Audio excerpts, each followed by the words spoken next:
you buying property in Melbourne in 2025? Everyone's talking about Melbourne right now. Some people setting up for some serious gains, but some people unknowingly might be setting themselves up for some serious losses. The holdability of any property you buy in these areas is so low. If you own a property that's hemorrhaging your back pocket, you're not going to get very much money out of the bank. This episode, we're talking some of the worst areas you could invest in Melbourne in 2025. Subdividing under you unfortunately just can't subdivide. So you're buying something that you think has a potential for a big value add, and then only to find out isn't even possible to do this value add. 4 experts on the panel, starting with Simon Liu, founder of Housefinder and a property investor with a ginormous portfolio, unpacks where he believes you should not be buying. If anything is around about $1 million, that's a bit of a breaking point. It's a ticking time bomb. You're going to have to let it go. Next up, founder of Inside 2 and property investor with a $14 million portfolio, Oliver Cheung, approaching this from a real detailed perspective, giving you guys a glimpse into something you may have never even heard of. Any major development, even standard renovation to rebuild,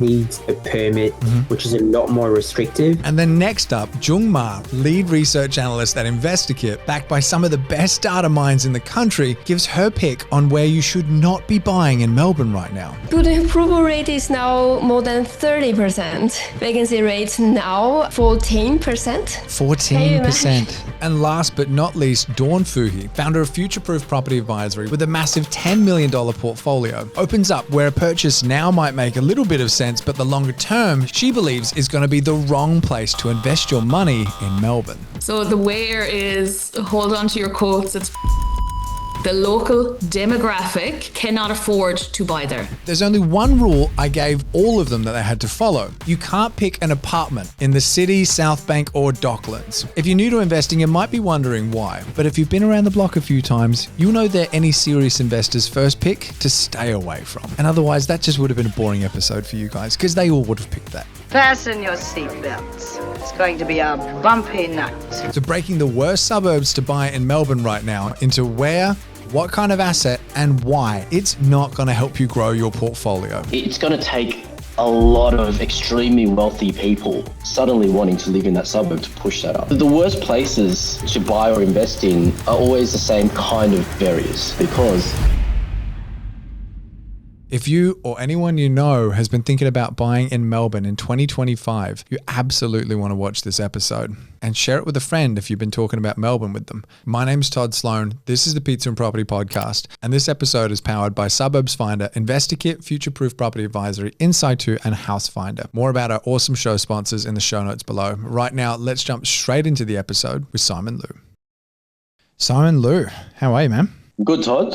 I'm fresh back from my holiday, so ready to jump back in. Yeah, mate. I feel like we almost caught a glimpse of Mr. Worldwide again, recording. I think you were away again. Last time you were in Taipei, you're in Vietnam, living the high life, mate. Yeah, well, this was for my kids' school holidays. And if anyone's been on holidays with very young children, you know the word holiday is a very, very loose term to describe the experience. But it had its moments, so I'm definitely not complaining. We're about to do our first holiday with Fred in about a month, so you've just kind of made me have a bit of a penny drop moment that I'm probably not going on holidays. Just look at it differently. Yeah, okay. Try to drink a lot of alcohol if you can, and all will be well. Oh, mate. Well, we're talking Melbourne, and we're taking a little bit of a different route today. We're talking the worst areas. A lot of the time it's like, what's the best pick? And it's normally from a list, but this is actually straight from the way that you view this. If you were investing in Melbourne right now, we want to talk about where is the worst place you could be putting your money, explaining what kind of asset, and also why this choice would be the worst thing you could do for portfolio growth. But is there anything you want to kind of set the stage with before we open up where, mate? Look, the theme is pretty constant. You know, with any major capital city, as everyone knows, that's kind of the only areas that I tend to focus on. You know, the worst places to buy or invest in are always the same kind of areas. And the immediate thing to say is avoid off-the-plan units in the middle of the city. You know, that's always a given. Right. But aside from that, the number one areas that I tend to avoid from an investment perspective are very established and very high-end blue chip locations. Right. Okay. So, you know, in Melbourne, to rattle off some suburbs, obviously areas like Toorak and Hawthorne and Camberwell, Kew, Canterbury, Ivanhoe, Albert Park, like all these kinds of very sort of blue chip, very sort of expensive, very nice areas already. And so as far as the where, you've pretty much just rattled off a list of areas where other investors would say that's exactly where you should be buying. This is the stuff it's blue chip, it's guaranteed. Can you unpack a little bit more before we get into the what? Like, why are you so staunchly against the blue chip side of things? Well, the first reason is it's grown. It's already there. And you could get a property that goes from $3 million to $6 million, right? For that to happen, it's going to take a lot of extremely wealthy people suddenly wanting to live in that suburb to push that up. And it's probably going to take a lot of time for that to happen as well. That's the first thing. The second thing is the holdability of any property you buy in these areas is so low because the yields in some of the suburbs that I rattled off, Hawthorne, Camberwell, Kew, like for houses are less than 2%, 1.7-ish%. You know, Canterbury, Ivanhoe, Eaglemont, under 2% as well. All right, it's one thing to say like 2%, 1.7%, like low yield. Can we kind of give a bit of context to this, mate? What kind of cash flow would you be looking at then if you're buying like $2 million blue chip? What, you're making me do maths on the spot? Is it because I'm Asian? No, it's because you're an investor.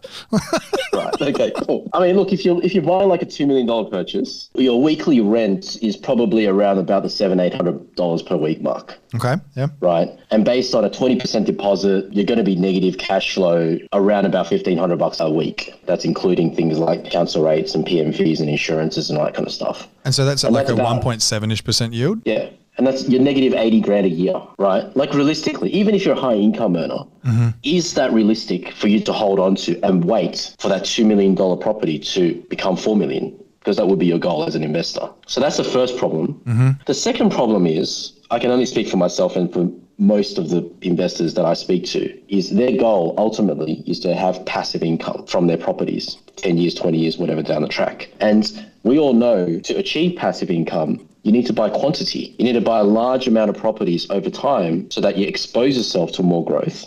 And then you can sell off a few, pay off a few, and that's how you're going to end up with a few properties paid off. That's a normal way of doing it. So if you go off and buy one fancy property in one of these fancy suburbs that's costing you $80,000 a year to hold on to, realistically, how much can you buy, right, based on your income? But also, how much can you borrow? Because I can almost guarantee if you own a property that's hemorrhaging in your back pocket 80 grand every single year, you're not going to get very much money out of the bank. Because even if you scale this back, and because I can already hear there's people thinking like, I was never going to buy a $2 million property anyway, Simon. But this still applies the same way if you're talking about like $1 million property, a $1.2 million property, and you're negative by like $30,000, $40,000, $50,000 a year. It's still the same principle. It puts the brakes on pretty quick. Absolutely. Look, my general rule of thumb is if there's a standalone property or the median price of a standalone property in a particular suburb is, I'm just talking in this day and age, maybe it'll be different in the future, but currently, if anything is around about $1 million, that's a bit of a breaking point because the average income in Australia is still around about $90,000,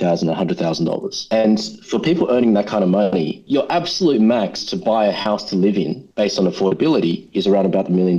So once you start pushing beyond $1 million, you rule out a significant amount of population or the people that are out there buying houses to live in. So the road to, say, a $500,000 property to $1 million in terms of growth is a lot easier than $1 million becoming $2 million, both achieving 100% growth. So it makes a lot more sense, obviously, to buy multiple under 600k houses where the yields are high and you can hold on to all of them. Your risk is low because you've got multiple tenants and multiple assets that you can free up and sell off if you need to, and you can grow sustainably. And more importantly, these are the areas that have room to grow in terms of the actual suburb. So many times, even today, I mean, after all the evidence of Western Sydney's and the Logans and the Armadales and Gosnells of Perth, all these areas double, tripled in value within a very short amount of time, people are still saying to me, oh, these areas are too rubbish, you know, they're never going to grow, they're too low socio, blah, blah, blah. But these are the areas that grow the most in the shortest amount of time because they have that ability to go from rubbish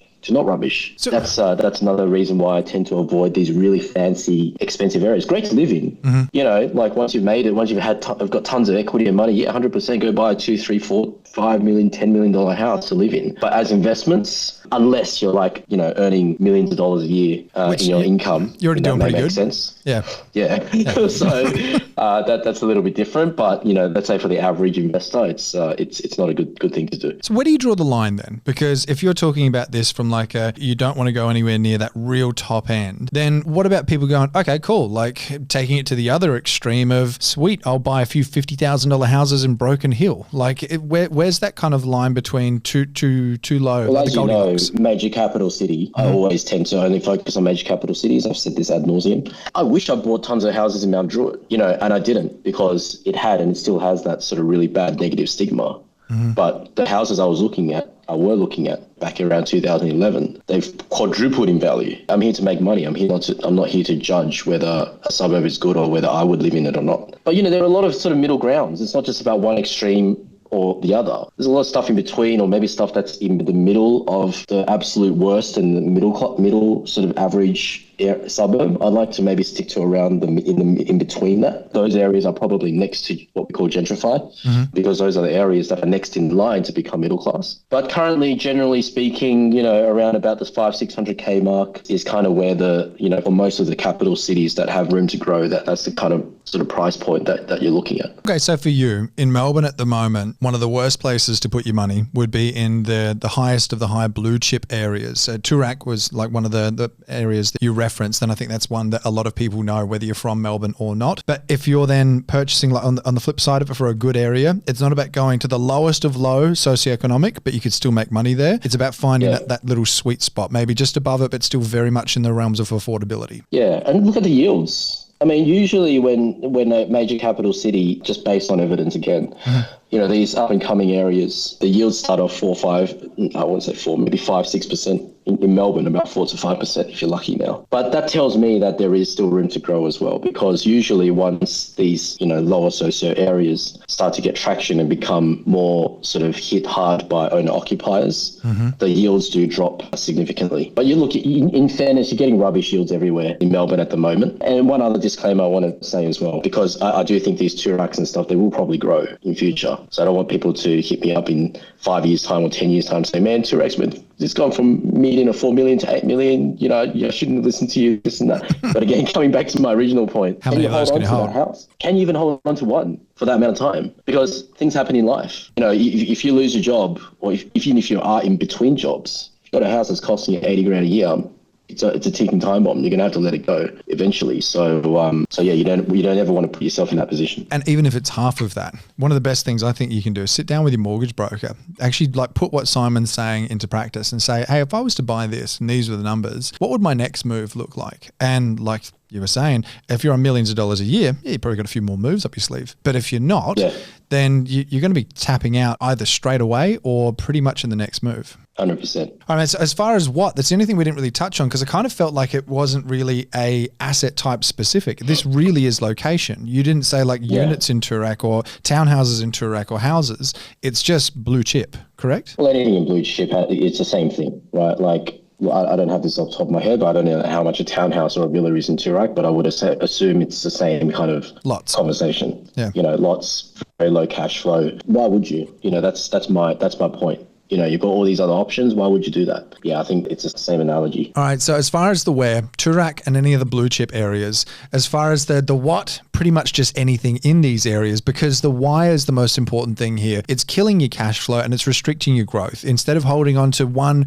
really good asset, blue chip asset, you're talking about expanding your portfolio as much as you can by a healthy yield in good locations. And when I say good locations set for good growth, not necessarily good locations that you might love the idea of living in, but this expanse of the yield is really what's going to help you grow your portfolio instead of just having a nice property that's more fun to brag to your friends about owning. Pretty much. Yeah. Good summary. Yeah, those words, whatever. That'll do. Simon Liu from House Finder, it is always fun chatting with you, man. Thank you again. All good. So this really does make a lot of sense what Simon's saying. Like if you've got very, very deep pockets, you're fine. Doesn't matter how negatively geared you are if your pockets just keep going deeper and deeper. But if you want to keep coming back to the bank and actually adding to your portfolio, it's the difference between having a property and a portfolio of properties, then you need to at least have a reasonable yield. And then being in Melbourne already, it's not a very high yielding place to begin with. So then getting a low yield on a low yielding place, you're not going very far. So if you are one of the few that's looking at this going, yeah, I'm good, Todd. I've got the deep pockets. Well done you. And that's amazing. But even if you did have the deep pockets, why not make your money work harder for you anyway? Just because you can afford to take a loss, it's still a loss. But I feel like we're going to get a few comments about that one. And let us know below. Do you agree with Simon? Do you think absolutely this is the way? I mean, the guy's built a, whatever it is, $40, $50 million portfolio now. He knows a thing or two. Or do you think, nah, that's an old school mentality. It's the blue chip is where it is and he's wrong. Let us know below. But next up, we're going to be chatting with Oliver Cheung. And if you're listening on iTunes or Spotify, you absolutely want to head over to the YouTube channel because we're going to be jumping into a bit more of a screen share. He's going to be unpacking his area, which is actually at the top of some people's list, but is at the bottom of his, but for a very interesting reason. Let's jump into it right now. Oliver Cheung. How you going, man? Very good. It is time to talk about Melbourne, but not in the positive light you and I usually do. We're not driving around in the car looking at all of the hot spots. We're talking about where you should not be putting your money in Melbourne. We're going to be talking about location. Well, not we, you are. You're going to be unpacking location. You're going to be unpacking the asset type and explaining why. Why is this spot and asset type the opposite to what you'd want to actually build a portfolio? Now, before we get into the where, man, is there anything you wanted to set the stage with this one? I'd say this time we're hotspotting a very special passion of yours, Todd. Oh, yeah? The airport noise. I don't know if that's a bit of a dead giveaway, but we're hotspotting noise. Well, you know how close I am to the flight path and how much I love flying at home. I think you've been around for dinner. Yeah. I can already see where you're going with this, but there still might be a few people scratching their heads. So why don't we jump straight into the where? Where are we talking about, Oliver? So we're talking up northern suburbs of Melbourne to the east of Melbourne Airport, and we're going right into the northern part of Dallas. Dallas. Okay, this is going to be a controversial one, mate. First of all, what are we talking about? Is it blanket Dallas? Is it units in Dallas, houses in Dallas? Can we talk about this a little bit as far as an asset type? In most of the instances, we're talking of house asset sitting on a large plot of land, anywhere greater than 600 square lot. Now, for most people listening, this is going to sound a little bit like, what is he talking about? Isn't that exactly what I should be looking for in an investment? Let's start unpacking the why, because you and I have already had a brief chat about this just before I pushed record, and I actually quite like your pick here. Why is this the worst thing you can be doing in Melbourne right now, mate? So typically, leading on to what you said, Todd, you're picking house on a decent lot size, house sitting generally on the front side of the land, giving you enough space to potentially add a granny flat, potentially subdivide down the track. In this context, we're particularly looking at Dallas, where it's a total opposite. And the reason why it's a total opposite is the best use of site in relation to location and planning requirements of that particular location are very restrictive in what can be done. Can you expand a little bit on that term, best use of site? So best use of site is typically looking at the site, what is its potential to either value add in the house in itself, to either add a granny flat with the larger land, or even to subdivide into one of 2 townhouses, one of 3 townhouses, or even one of 4 townhouses. So you're looking at options of what you can do with a site. So it's kind of like a highest and best use. Is it going to be like developing it all out, renovating it, subdividing it into 2, and basically just looking through use case scenarios? Correct. Gotcha. And so again, we're talking about 600 square meters roughly, a house. This is normally the thing that's ticking the boxes. Can you start opening up a little bit about why this is not in this case? Because it's not all of Dallas from what you're saying, is it? It's part of Dallas. No, it's only part of Dallas, right? And a little bit of Coolaroo too. And the reason why is the proximity of Dallas to the airport. And so just to clarify here, you're not just talking about noise, are you? Predominantly noise, but the effects of noise in relation to a planning permit with planning overlays and protecting that comfort level to ultimately the inhabitants of people living in the homes, right below the airport flight path. For those of you who don't know where Dallas is, Melbourne Airport, it's literally sitting at 3 o'clock in relationship to Melbourne Airport. Gotcha. Okay. So for context, Todd, we're looking at Melbourne Airport, which is sitting in that pocket down here where my cursor is. And for those of you who don't know Dallas, Dallas is now sitting literally 3 o'clock east of Melbourne Airport, with Coolaroo sitting just above Dallas. And if I could jump in for 2 secs there, Ollie, for anyone listening on iTunes or Spotify as well, head on over to the YouTube channel and you see that Oliver's actually pulled up a map of Vic plan. So this is actually from mapshare.vic.gov.au/Vic plan to actually really hit this one home and explain his point. So back to you, Ollie. And particularly for those who do not know what Vic plan is a planning-based software that planners, developers, architects, and even property investors use to understand the different planning overlays that a particular address, a particular pocket, a particular suburb has within the planning scheme. So particularly what I want to draw your attention on is toggling on the overlays of Melbourne Airport environmental overlay.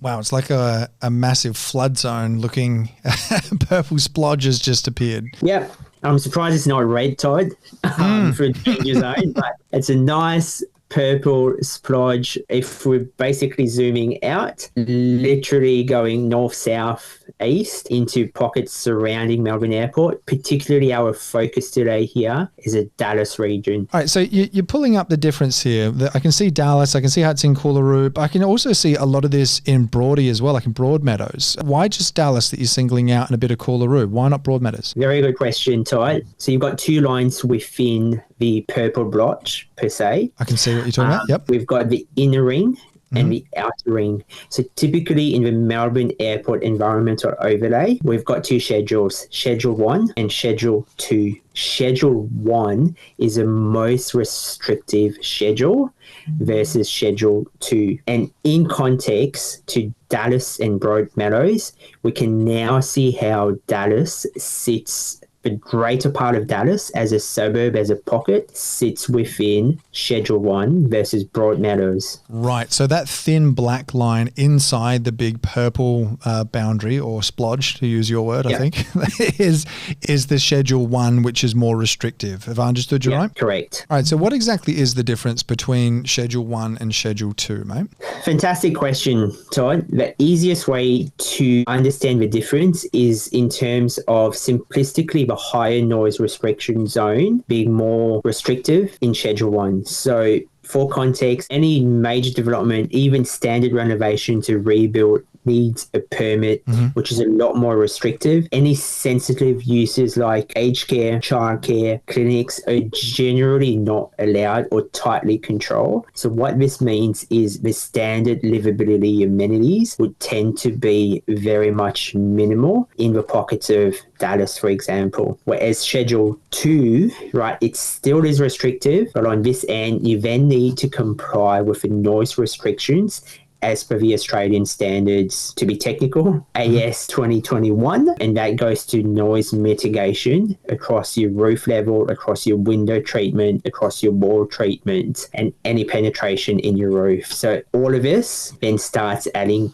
costs to a renovation, and unfortunately it's cost which is not even a value add cost, but it's simply compliance costs, which does not, in my opinion, giving you that return on investment on capital outlay. Gotcha. So this is the kind of stuff like I remember with a granny flat that I built, we had to get, it was in Cat 1, I think, and we had to get thicker gyprock. Like that was just one of the examples. So you're talking about this, but then over insulation, you're talking about window thickness, like the glass thickness, like everything then has to be engineered to a spec of it fits into this category. That's a really good point, Todd, in terms of the additional thickness of that gyprock that you had to factor into the granny flat.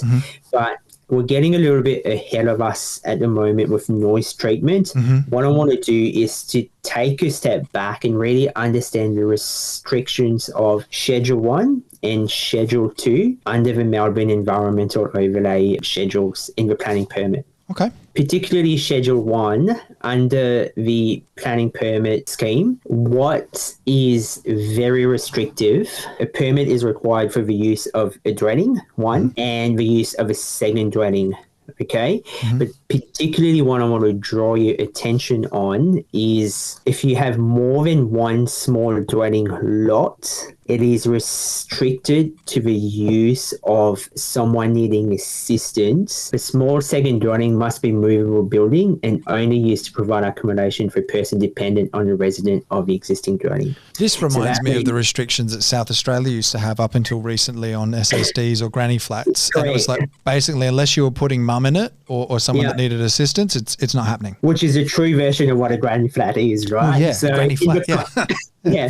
So Todd, whilst this might just be a bit of lingo here, it is quite important to understand traditionally from an investor lens, when we're looking at adding a granny flat towards a back dwelling, we're looking at boosting that yield of that particular property. But in this context, because you are so restricted by a person who's dependent, who's living in the granny flat, it's dependent on the main person who's living in the first home, it's ultimately where you are restricting tenant appeal. Don't get me wrong, you might be able to find that tenant who has that carer requirement in that granny flat, but realistically, like you wouldn't invest based on that. Exactly, correct. Okay. You'd be literally running the Russian roulette to say, hey, I'm going to find that tenant who is a carer and dependent on each other. So that's why particularly Schedule 1 is very restricted when it comes to that second small dwelling. As far as like extra restrictions are concerned, granny flats, there's going to be a few people listening going, I don't care. I never wanted to build a granny flat. I don't even like that strategy doesn't fit what I'm doing. But it's not just granny flats. This goes a little bit deeper as well when it comes to like actually subdividing in the future potential of unlocking maybe a 700-800 square meter site. Can you open this up a little bit more? So subdividing, Todd, under a Schedule 1, you unfortunately just can't subdivide. So that is written in the planning permit in that Schedule 1, black and white. Any subdivision within Schedule 1 is not allowed. Right. And Schedule 2, same deal? Or is it a little less restrictive? Or how does that work? So Schedule 2 is a little bit less restrictive, right? You can still subdivide, but you need a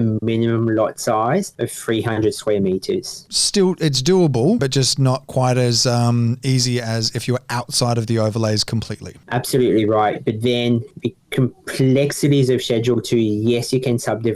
Any new build that gets done has the compliance to the noise standards of AS 2021, which is where you've got your roof treatment, your penetration treatment, your wall treatment, your windows treatment, right? And so forth. So all of that, what I'm starting to overlay them, that's the additional costs that you're adding into your build costs, which unfortunately is not a value add cost, but purely a compliance cost. Sorry, I'm just smirking because my mind just keeps going back to penetration treatment, Oliver. I don't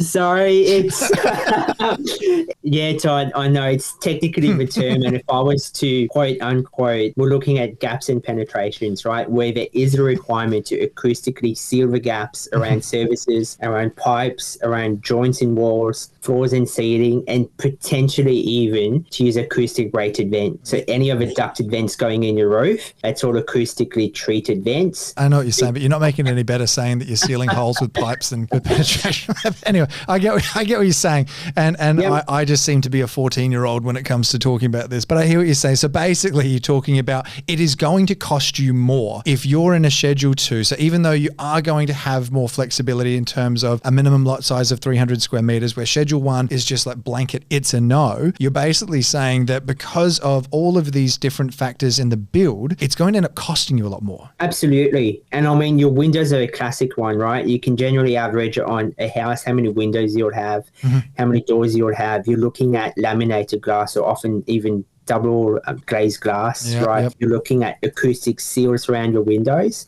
So that's just cost that's going through the roof, for the lack of a better term, where you need to meet compliance. That's going to be directed from council. That's going to be directed by the building permit. And ultimately for you to get your certificate of compliance, that's where your building surveyor will make sure that your builder basically installing all of these features across. So there's literally no cutting corners there for a new job. So do you have an example to really hit this one home, Oliver? Absolutely. So I want you to have a look at 12 Dean Court in Coolaroo. At the end of a court, 947 square meter lot, right? Any investor would typically get a little bit excited about this. I don't know about you, Todd, but I would. Yeah, right? It's almost a quarter acre.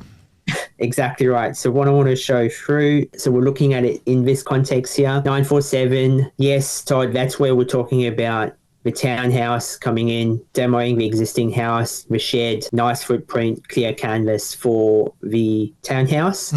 But unfortunately, when we're now going to Vic Plan, so a simple way is open Vic Plan, 12 Dean Court in Coolaroo, and what we can see here on the left-hand side, that's where you're literally saying Melbourne Airport Environmental Overlay Schedule 2 coming across. Yes, under Schedule 2, you can subdivide, but unfortunately, you've got all the compliance with the noise standards coming into play. So that's a very quick, easy DD process to go through to even vet whether you need to consider. All right, so can you just zoom out here? Like click that airport overlay button again. So we're turning purple. Right, so it's literally just on the cusp of it. Absolutely. Mate, I like this. So if I can get to the end part of this, which is why this isn't conducive to portfolio growth, to me what I'm hearing, and correct me if I'm wrong with this, essentially you're buying something that you think has a potential for a big value add if you haven't done your due diligence, and then only to find out it either isn't even possible to do this value add, and maybe you've paid for the extra size in land thinking, oh, amazing, I can chop this into 2 or 3 or whatever. But then plus, even if you can do the extra value add, you're going to have all these extra costs, which is then going to reduce your profit, which none of this is conducive to portfolio growth. Hence why the section of Dallas and Coolaroo,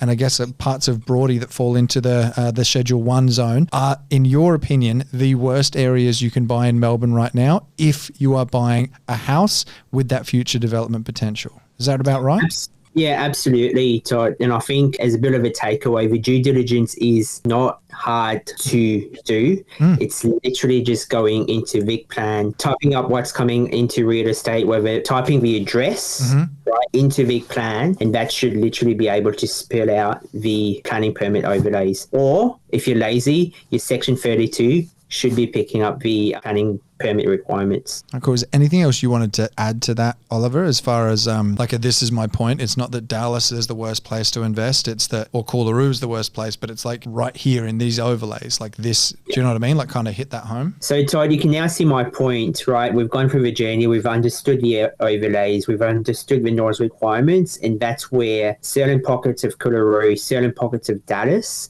you're very much restricted in the best use of site of potential uplift. So you're very much limited in best use of site for potential uplift. It's going to be a cost-efficient build to deliver on. Mate, this is brilliant. Oliver Cheung from Inside 2, thank you again for your time, mate. It's always a pleasure having you on the show. Likewise. Thank you. You know, I really like this one with Oliver because it's not actually even really against the suburb. Like, if anything, it probably doesn't even fit. Because it's not that he's saying the suburb is terrible. He's saying what you are actually restricted to do in the suburb, if you're unaware of it, that's the terrible thing. And this is a restriction that really applies to this suburb and a few others, as you can see. And it's looking like the thing that's, I guess, the thing that you really need to be careful of is the awareness part, because there's a few people that have done spectacularly well out of Broadmeadows, Dallas, Coolaroo, like over the past 12 months. The place is already moving along. And the data is actually starting to show that. There's been quite a bit of lag recently, but it's starting to go, yeah, okay, it's moving in that direction. However, like we discussed, if you're buying 700 square meters thinking, oh my God, I got 700 square meters, what a bargain. How good is this? And you've got the idea to chop it up into 2, 3, 4, whatever it is. And then you find out it's actually Schedule 1 and that's not going anywhere. Or Schedule 2 and it's like, well, actually now the FISO doesn't stack up. Technically I can do it, but everything's going to cost so much more. I can't sell it for more because no one really cares. It's just an added cost, not an extra value add. To me, this makes a lot of sense. I really like the way that you've pulled that one apart, Ollie. But now it's time to talk more detail and deep dive into the data in more detail. I'm saying detail too much, but it's time to talk to Junge Ma, lead research analyst from InvestorKit, to find out where the data is telling her and the InvestorKit team where the worst place is to buy in Melbourne right now. Junge Ma, how you going? Not bad. How are you?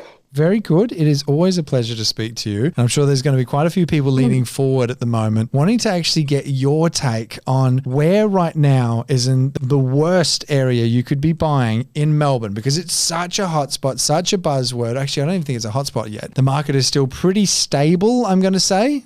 Certain sections are showing some pretty good signs. Certain sections, not so much. It's the not so much that we're going to be focusing on now, but not just the where, also the what. So before we start unpacking everything, is there anything you want to set the stage with this episode? No, that's it. Let's get into it. All right, let's get straight into it then with where on the list, Cheung, is, in your opinion, the worst place you could be buying in Melbourne right now? Right. So at this stage, I would say Rockbank in the LGA of Melbourne. It's essentially midway between Melbourne and Metro Melbourne. Okay. So we're talking not in Melbourne, but it's in like the LGA of Melbourne. Yes. Gotcha. Why Rockbank? Because it is basically a newly developed area full of new houses, especially land house packages. And so as far as the what then, I feel like we'll probably just answer another question in itself. If you're looking at building a house and land package in Rockbank right now, is that your where and your what? Yeah, that's my what, land house package. I've actually been surprised. I've been getting a lot of direct messages from people saying like, why is house and land packages, or why are house and land packages so bad? Or what's the real problem with it? I feel like this is the perfect time to unpack that exact question. Why house and land package, and more specifically in Rockbank? Cheung, why is this bad for portfolio growth? It is, to me, essentially the off-the-plan property in houses. I think 3 disadvantages about it. One is when you buy a land house package, you're putting more money in the building instead of the land, especially now as the construction cost has surged. I believe compared to 5 years ago, the construction cost is 35% higher. So if you buy a land house package now, you're actually putting more money in the building you could have done back in 2020 or 2019. All right. So when you're talking about like a bigger land component essentially, or lesser land component, you're really talking about not so much it being like a massive block. You're talking about the value of the construction that sits on the block is more of a larger portion of what someone's paid for that asset. Yes, exactly. Okay. And because it's then newer and building costs have gone up, you're essentially paying more so for something that is going to depreciate rather than appreciate. Exactly. Okay, so house and land package, pretty clear on that now. Why Rockbank though? Why not just house and land package in Melbourne or just anywhere? Picked Rockbank because it is actually full of new developments. You know, when we say building approval percentage, the balance level is always around 2 to 3%. Yeah. If you buy a land house package in a almost fully established area, incoming supply won't be so much of an issue. But in Rockbank, building approval rate is now more than 30%. That's massive. That is, yes. So you're facing a lot of competition. Is there anything good about it? Like, have you got a 30%? I'm assuming then because of the huge building approval, there's going to be a larger vacancy rate to it as well? Yes. Vacancy rate now, I've checked multiple data sources. Results are similar, 14%. 14%. Yes, they're much higher than Melbourne or almost anywhere in Melbourne. Okay, so if you've been thinking about putting your money here, slam on the brakes. Have a very good think before you make any kind of a financial choice around this. So we're talking Rockbank, we're talking house and land package. And as far as how this applies to why it's a bad idea more so for portfolio growth, can we wrap it up with that? Can you unpack a little bit more detail around that, John? Yes, about portfolio growth. The second disadvantage is you have less certainty in your building quality. So if we are buying a established house, it's easy to send an inspector and see if there's anything wrong with that house. But if you are just buying off the plan, you have to really select a good builder to build you a nice house. And the thing is, with the high construction cost now, now, good builders, they charge more. For us investors, it's important to consider return rate. And naturally, we tend to go for the cheaper option. And by choosing the cheaper option, we are risking on the building quality. Okay, so less certainty in building quality and then wanting to keep costs down naturally as an investor to increase your yield, then you're potentially taking on even more risk because then maybe you're going to go with a builder that is even lesser quality again. Is there anything else as to why, really when it comes to the portfolio growth side of things? Actually, yes. We were talking about one part of the calculation of yield. We were talking about the purchase price. Then the next reason is about rents. Your rental income. So the actual what yield is lower in Rockbank? Yes. This if you just look at the suburb level yield, it's actually fine, 4.2%. It's slightly higher than, I guess, Melbourne's average. But if we break it down and look at individual houses, especially the new ones, yield can't be this high. I'm using 4-bedroom as an example. I searched all the rental listings. 4 bedrooms, I think out of dozens of listings, the lowest rent was $460. And the highest was $550, $580. And those ones are usually the new houses. But even with the brand new houses, if you calculate their yield, let's assume the price, it's an average quality house valued at $700,000. That yield based on a $550 per week rent would be just 3.9. And $550 is actually rare. It's very hard to achieve. That's very much on the top end of everything you're describing now. Like if anything, it sounds like they're probably sitting more around the 3.5 to 3.6 kind of mark. Yes. Gotcha. And if you really want to ask for 550, you may suffer higher vacancy period. So even if you get a better yield in the end game, your cash flow is going to be affected because, what was it, 14% vacancy rate?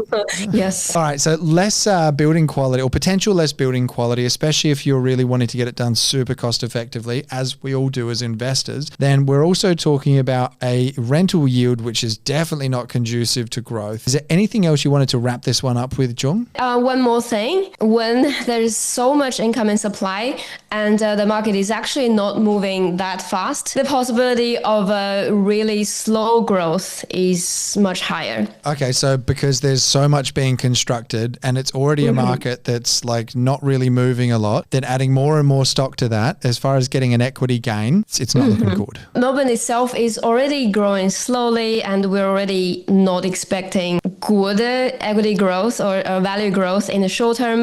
That plus really, this high level of income and supply, it will make things worse. So the where, Rockbank. The what, house and land package. The why, less building quality, lower equity gains, lower yields. 14% vacancy rate. That is something else. I haven't heard that in a long time. Junge Ma from InvestorKit, thank you so much for jumping on the show. It is always a pleasure to see you. My pleasure. Thank you so much. I can't believe those vacancy rates. That's nuts. And I know that in an area that's building more, like sometimes your vacancy rates spike a little bit because of the whole, like the new builds, but like the amount of new builds going on as well. Like it's just, everything is compounding to it. Like if anything, the media should pick this up on, this is the best place for renters to rent or for first home buyers to build. Because looking at it from that perspective, sounds great. If you're wanting affordability, you're wanting like to really be able to haggle down your rents, sweet. If you're a property investor, which I'm pretty safe to assume you are if you're listening to this, that's bad. Like that's real bad. So far, just recapping, we've had Simon saying that you stay away from the blue chips because if you're getting something with like a 1.72% yield, you're not growing very far unless your pockets are like Scrooge McDuck styles. We've talked to Oliver Cheung about the airport overlay and how it actually bleeds into Coolaroo, Dallas, Broadmeadows, that whole section around there and other suburbs as well, practically rendering a lot of the land, not useless, but as far as its future development potential, in that case, it is useless. And now Junge pointing flat out to an area that is just atrocious as far as the data is concerned, which now leads us to our lucky last fourth expert on our panel, Dawn Fouhy from Future Proof Property Advisory. Let's jump into the chat right now with Dawn.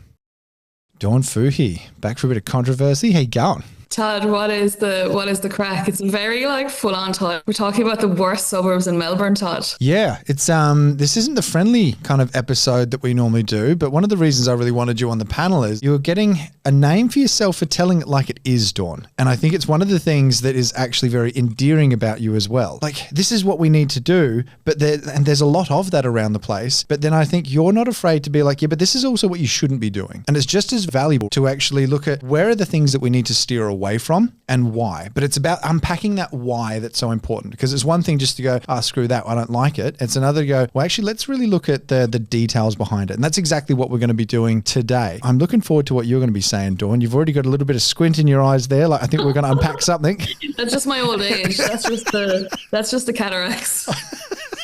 Going through where, we're talking about what, and then we're talking about how it's affecting portfolio growth. Let's jump straight into it and start with the where, Dawn. So the where is, hold on to your quotes, it's Broadmeadows. Broadmeadows. Okay. I thought you might rock the boat and you did not disappoint. Why Broadmeadows? Let's talk about this in a little bit more detail. Okay. So there's lots to unpack. So I'm going to try and be as succinct as possible to give the listeners the most value. So there's over 300 suburbs in Melbourne. Mm-hmm. You want to pick the suburb that's going to outperform in this cycle. Broadmeadows, for anyone from Sydney, Brisbane, they're like, it's 15 kilometers from the city. It's so cheap. I can buy somewhere for 600,000. It's cheap for you. The local demographic cannot afford to buy there. Let me break that down, why that is. Now, this is coming from the census data. Yes, the census data is old, but I'm going to back it up and tell you what real estate agents on the ground have been telling me who is exactly buying there. The average household income in Broadmeadows is $1,100 a week. $1,100 a week. Okay. So what is that, like 65 grand a year? Correct. Yep. So 650K mortgage, 6.5% interest rate. Mm-hmm. Your mortgage repayments a week are $960.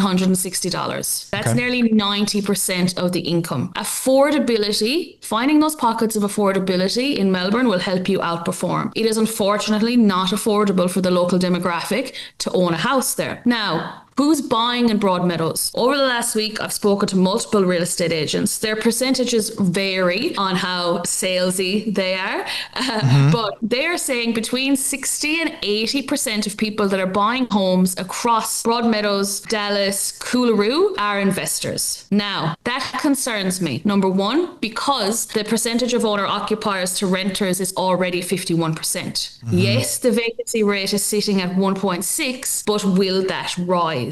Will you see growth in the short term? Absolutely. The data is there. But this is what I want to talk about as well. So let's say a data platform tells you, fantastic, stock on market is 0.23%, inventory is 0.7%, vacancy rates low. That's one part of the picture. Affordability is what you want to look at. Much like me talking about my cataracts that I don't have.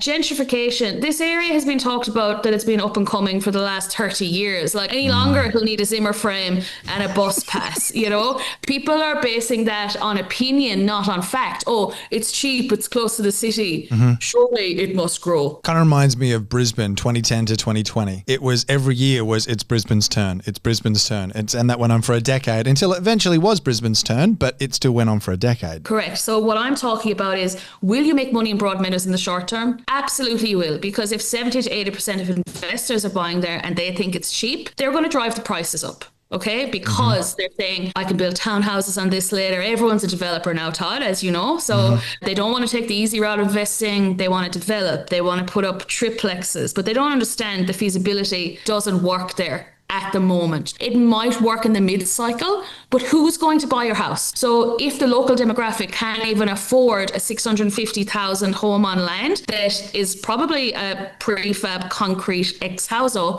home, how are they going to afford your $800,000, $900,000 townhouse? So how do you compare this to then areas like Hackham West in South Australia? Like, you're spending $600,000-$700,000 there sometimes. Like Mount Druitt in Sydney, that's very much like rough around the edges, but it's a very expensive place to live still in comparison. Right. Like, do you know what I mean? It's a lot cheaper in Melbourne, but they're still affording it in Mount Druitt. They're still affording it in Hackham. Do you know what I mean? But what was the starting price point in Hackham in the last 5 years? It certainly wasn't 600 or 700. 250 grand, yeah. Correct. But our starting price point here was 500. The best time to buy in Brodie was 6 to 12 months ago. You could have really gotten that short-term lift. Yes, the houses prices will grow to that 700, but you're going to be waiting. I'm talking to the people who are just buying because because they think it's cheap and they're going to hold for 20 years. Gotcha. I want people to realize there's an opportunity cost in that. Number one, most of the houses there are on stumps. They're old. You will have maintenance. They're concrete. A lot of people don't realize that the plumbing is built into these concrete walls. You have to do a repair. It will cost you. Now, again, I'm not saying you're not going to make money there. You are. But for us, we've never invested there. I've never invested there personally. Why? There was too many friction points for us. So flight overlay, the lack of affordability for the local demographic, the hope of gentrification. You need people with middle class incomes who want to actually live and work there. That's not happening yet on the ground. Where it is happening is in Frankston North. So Frankston North can have very similar data factors as somewhere like Broadmeadows, but it has better livability factors. And it has a suburb next door that is actively climbing and rising. Now, people will say, yes, but Glenroy is rising and it's gentrifying. That's fine. It's not happening on the ground in Broadmeadows when 70% of the buyers are interstate investors. 70% of the buyers. That's the more the on-the-ground data you're gathering. Talking from 2 actual real estate agents, it is. That's huge. Okay, so as far as the what's concerned, is the what a blanket house, or are you segregating to a townhouse, a unit? What is it? Look, I think townhouses are, fairly priced there at the moment. You could probably get a townhouse there in the 600,000. So if you're wanting to get in and you're obsessed with this, middle ring of the city, and that's your style of investing, you can get a townhouse for that price. I'm saying that based on the data, there's just better areas that are going to outperform. I want to outperform. I don't want it to be just like good enough. Over the last 10 years, Broadmeadows has done 5% growth a year. So whereas somewhere like Frankston North has done 8.2%. So if it continues that same way, yes, your 650 property in Broadmeadows will be $1 million in 10 years, which is crazy to think about at 5% growth. But your Frankston North one will be at 1.4 million. You want to outperform the market. And so you look at the performance of Frankston North in this comparison versus the Broadmeadows performance, not through the lens of, well, this has been repressed, or not repressed, but this growth hasn't happened, so therefore there's more left. You're looking at it as more of this is evidence that it doesn't perform the same way, so I'm going to go where the evidence actually guides me. Correct. And it's more so that every area you look at as an investor has detractors, but when the detractors start to stack up, it makes me very cautious and not want to invest there. The only reason I'm saying that Broadmeadows is somewhere why I haven't invested there and why I won't be investing there is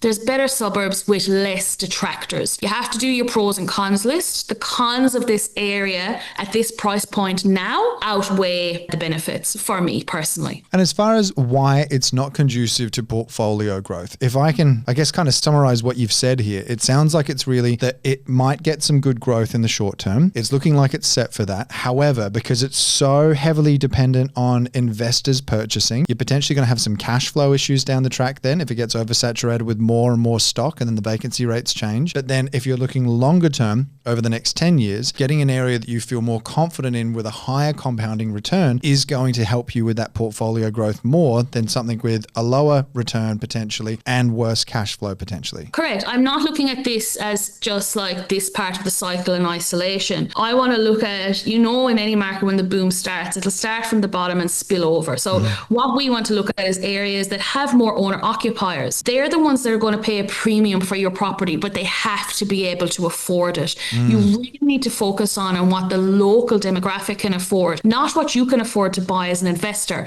or because you think it's cheap. And also, unfortunately, it doesn't have that much of owner-occupier appeal, the area. Now, I'm not saying that lower socioeconomic areas don't perform. They do when they are affordable entry price point. As you mentioned, for South Australia, your buy-in price was 200,000. Armadale and Perth, you were buying for 300. You're buying here at 600. It's already unaffordable for the local demographic. This is going to rustle.